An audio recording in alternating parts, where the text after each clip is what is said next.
This is a very trying moment for both me and my family.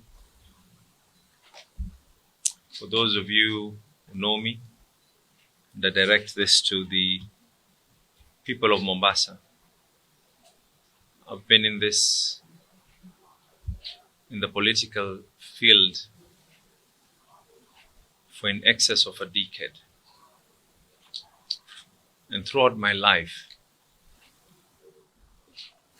neither myself nor any of my family members have ever crossed the line of meting any form of violence on anyone. My stand has always been there, and this is known to yourselves, that even when I go out on public platforms, my policy is a policy of never mentioning anyone, never talking vulgar, never doing anything. It's a bit shocking that it is now being deemed for public perception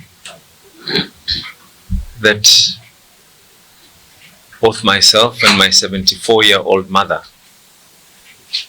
would be part and parcel of a heinous act of this magnitude. Like I said, we have never. And for those of you who know me, for those of you who know my family, for those of you who know the kind of politics that I've always preached, we have never, nor will we ever stoop that low. Power is transient. And I want to now give my version. I've tried to hold this for so long.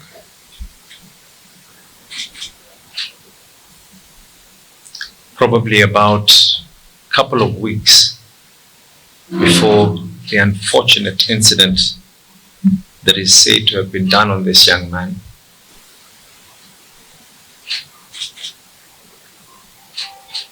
I live next to my mother. My mother's house was invaded, not once but twice. At every one of those incidences, we reported it. In the invasion of my mother's house, nothing else was taken except a laptop and a mobile phone. CCTV footage were provided to the authorities. My family car was approached by armed people. A report that was made. When this unfortunate incident happened, and when there was a video that had started circulating that talked of words that I cannot even be able to state on my mother, on the mother of my children, the first thing that I did was speak to my family. And we, in unity, agreed we will do whatever we have always been doing. Leave this to the Almighty. It is unfortunate that a sad scenario like this is now being used for political.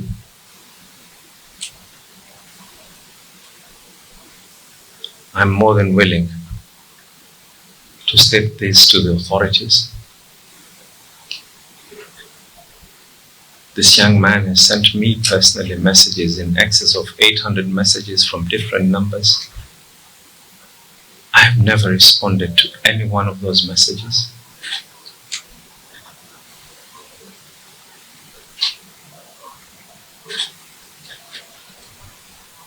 The doctor in charge at Coast General Hospital received a call from a senior politician threatening him. And I only knew that this young man was not even in the hospital when the doctor actually called me to tell me that this young man is not even here, and we're receiving calls of being threatened, trying to be told and coerced into writing things.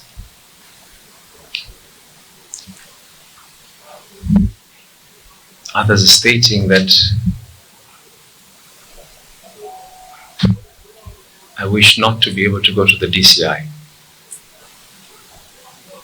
If there's anyone who wants to clear the name in this matter, it is none other than myself.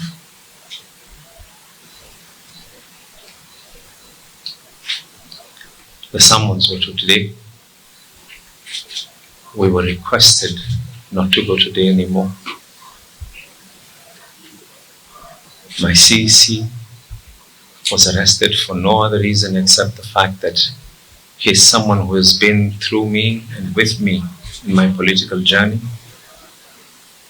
CEC has been released, told to go back again. And this country has a history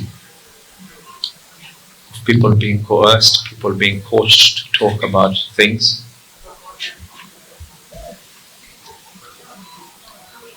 The president himself had witnesses being coached when he was at The Hague. I want to reiterate again. As much as I feel sorry for whatever happened to this young man, the spirit of my family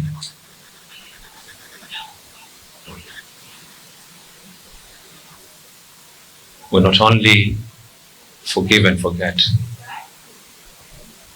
but we let the Almighty. I'm truly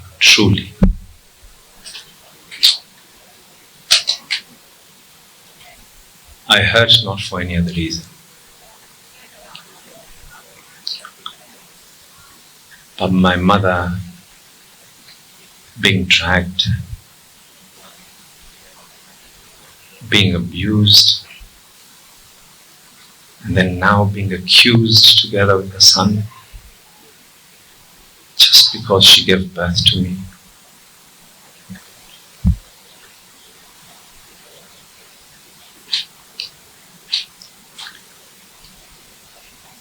One day, we will all be looking at each other.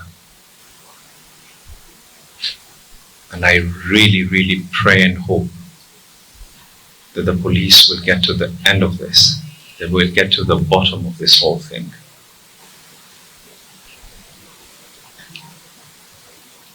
And for those who probably don't know me, probably don't know what my values are, I have passed through worse. I have been abused. People have tried to physically harm me, my family, but we ever maintained our cool. It isn't who we are.